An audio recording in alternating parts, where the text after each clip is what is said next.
Hi there and welcome to the Customer Show, where we help you find and keep more customers. Today, as you can see, we're at Harvard Business School and we're here to meet a really special individual.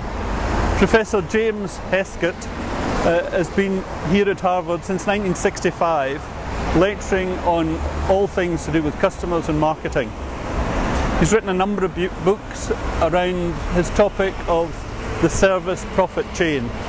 And today he's agreed to speak to the Customer Show and to tell us his thoughts about where he thinks customer are at the moment. He's closely engaged with teaching here at Harvard, and he also works in the commercial world with people like Victoria's Secret. So let's go inside and meet Professor Heskett, and I know it's going to be a great interview. Hi there and welcome to the Customer Show. Now, we're very fortunate today to have a guest who's going to really tell us a little bit about our topic of finding and holding on to good customers.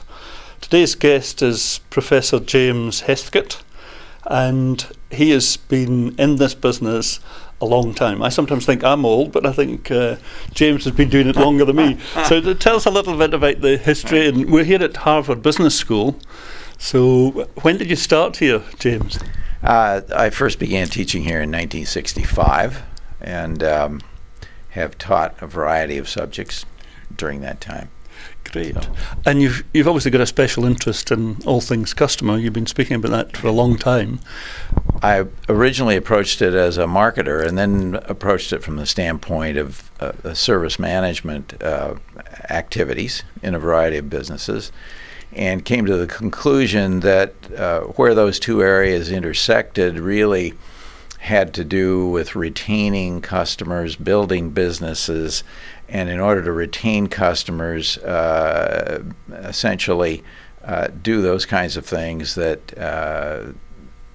that you've been talking about on this program for some time. Yep. And when we're preparing for this, you told a great story about, because I know you've made the connection over a long period between employee engagement and customer engagement, and you were speaking about the success of one of these programs that you've been working on. Well, yes.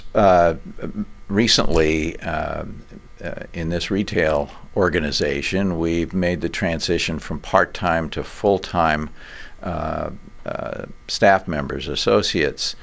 And in a retail establishment of the kind we operate, which sells products in which primarily women can become quite engaged,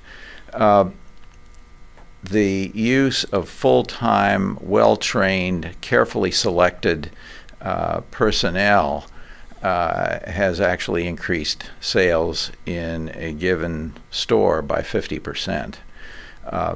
The way that's achieved is by hiring for attitude, training for skills. We do not hire for skills.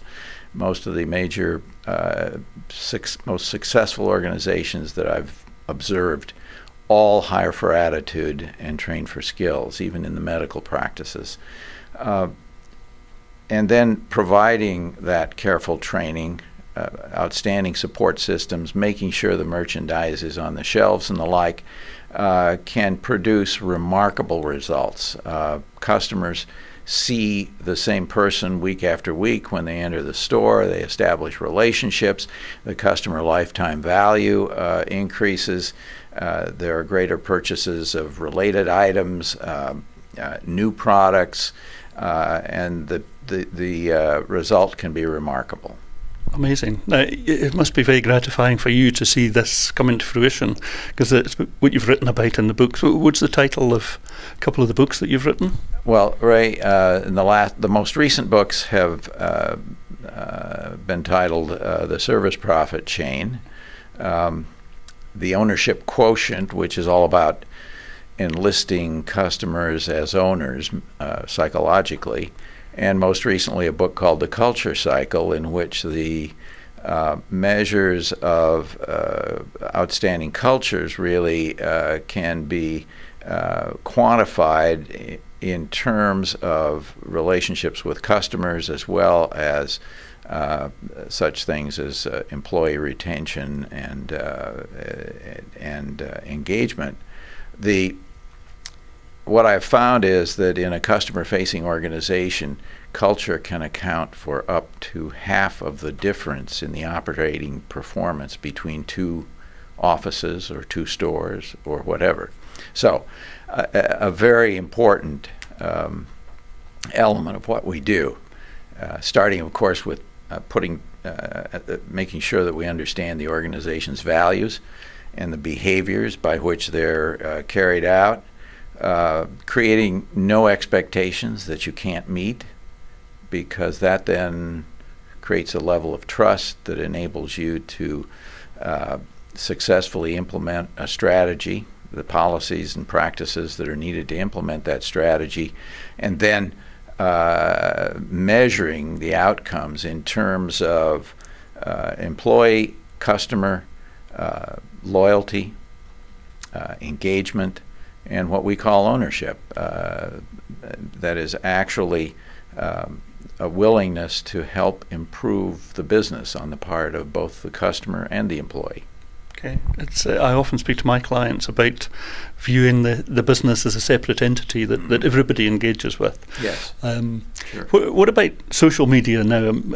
People like you and I have got to come to terms with social media, and I know that my clients sometimes are struggling with it's something they've got to do. But where do you see it actually fitting into business at the moment? Well, at the moment, I think that social media can be quite important, particularly for marketers of high engagement products, high involvement products that thrive on discussions among customers, word of mouth, messaging, and essentially comparing, contrasting, and all the rest. Some of the most successful social sites, it seems to me, have been related to products like that, as well as sort of word-of-mouth recommendations for services that people have had good experiences with, and all that kind of thing. So from a marketing standpoint, I think the